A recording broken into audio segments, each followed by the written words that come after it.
Punjab group of colleges PGC Lahore campus number 10 में कुछ दिन पहले फर्स्ट ईयर की स्टूडेंट का रेप हुआ। सोर्सेज के मुताबिक वो बच्ची लंच ब्रेक के दौरान एक्सीडेंटली बेसमेंट में लॉक हो गई थी, जिसके बाद उस कॉलेज के सिक्योरिटी गार्ड और वैन ड्राइवर ने मिलकर उसका रेप किया। उस बच्ची की आवाजें एक मेल टीचर को आई, जिसके बाद वो वहां गए। तब तक वो वैन ड्राइवर और सिक्योरिटी गार्ड वहां से भाग चुके थे। उस बच्ची की हालत काफी क्रिटिकल थी, जिसके बाद उसको हॉस्पिटल लेकर गए और वहां उसको ICU में शिफ्ट कर दिया गया। शुरू में तो कॉलेज अपनी रेपुटेशन को बचाने के लिए इस मामले को दबाने की कोशिश करता रहा, लेकिन जब वहां के स्टूडेंट्स को इस बात का पता चला तो उन्होंने प्रोटेस्ट करना स्टार्ट कर दिया। जब उन प्रोटेस्ट को दबाने की कोशिश की गई तो स्टूडेंट्स की तरफ से शदीद गुस्सा सामने आया। उन्होंने वहां पर आग लगाई और तोड़ फोड़ करना शुरू कर दी, जिसके बाद पुलिस ने उन स्टूडेंट्स पर लाठी चार्ज किया, उनको फिजिकली हार्म किया और इस वजह से कई स्टूडेंट हॉस्पिटलाइज हुए। PGC थ्रू आउट ये कह रहा था कि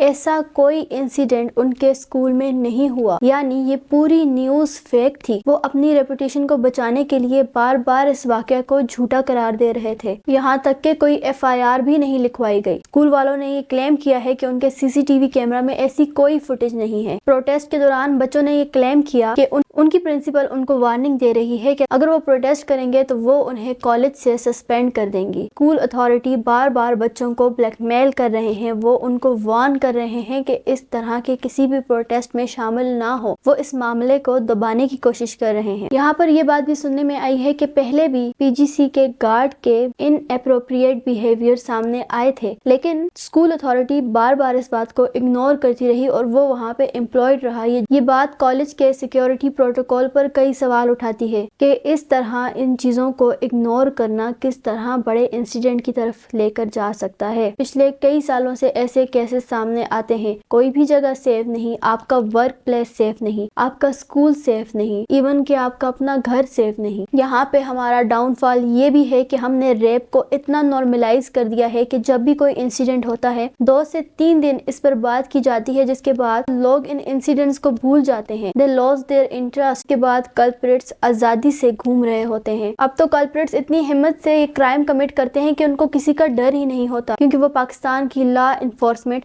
और लीगल सिस्टम से अच्छी तरह वाकिफ है। उन्हें पता है कि कुछ दिन तक ये प्रोटेस्ट चलेंगे, उसके बाद ये खत्म हो जाएंगे, जिसके बाद वो दोबारा आजाद घूम सकते हैं। They know they will get away with this, जिसकी वजह से वो एक दफ़ा भी नहीं सोचते वो क्राइम कमिट करने से पहले। उन्हें पता है कि उन्हें कोई सज़ा नहीं होगी, लेकिन उस विक्टिम का क्या जो सारी उम्र इस ट्रॉमा के साथ ज़िंदगी गुजारता है? उसके फ्यूचर का क्या? वो दोबारा उसी तरह अपनी ज़िंदगी नहीं गुजार सकता जिस तरह वो पहले गुजारा करता था। इसी तरह के कई केस रोज होते हैं, लेकिन most of them are not even registered. ये क्राइम हमारी सोसाइटी में वायरस की तरह फैल रहे हैं। आखिर इनका रूट कॉज क्या है? हमारा वीक लॉ जो कल्प्रिट्स को सजा देने में आज तक नाकाम रहा है। इन इंसिडेंट्स को कम करने के लिए एक लाइव एग्जीक्यूशन बहुत जरूरी है, जिसमें कल्प्रिट को सबके सामने सजा दी जाए, ताकि कोई भी ऐसा क्राइम कमिट करने से पहले 100 दफा सोचे। So that's it for today. मिलते हैं अगली वीडियो में।